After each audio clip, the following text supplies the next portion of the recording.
The burnt offering was a voluntary act of worship, atonement for unintentional sin, and an expression of devotion, commitment, and surrender to God. The offering could be a bull, sheep, goat, or bird, depending on the individual's wealth. The animal was to be a male without defect.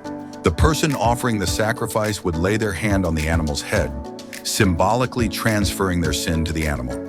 The animal was then slaughtered and its blood sprinkled on the altar. The entire animal was burned on the altar, producing a pleasing aroma to the Lord. The grain offering, also called the meal offering, was an offering of fine flour, olive oil, and incense. It symbolized dedication to God and acknowledged His provision. Part of it was burnt on the altar, and the rest was given to the priests. The offering could be presented in various forms: uncooked, fine flour and oil, or cooked, baked, fried, or grilled. It was always to be seasoned with salt, symbolizing the enduring nature of the covenant with God. The fellowship offering, also known as the peace offering, was a voluntary act of worship and thanksgiving, emphasizing fellowship with God. It could be a male or female animal from the herd or flock, but it had to be without defect.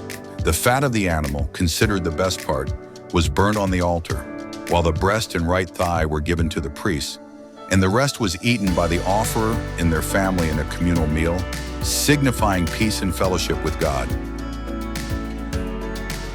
The sin offering was mandatory for atonement of specific unintentional sins and purification.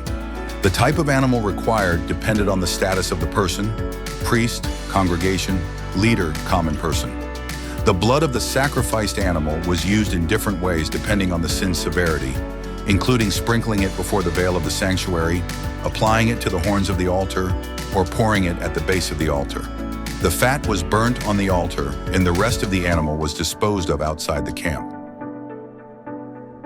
The guilt offering, also known as the trespass offering, was mandatory for specific sins that required restitution. This offering focused on sins against God's holy things or sins against others. The person offering the guilt offering had to provide a ram without defect and make restitution by paying an additional 20% of the value to the wrong party. This offering emphasized the need for repentance and reparation.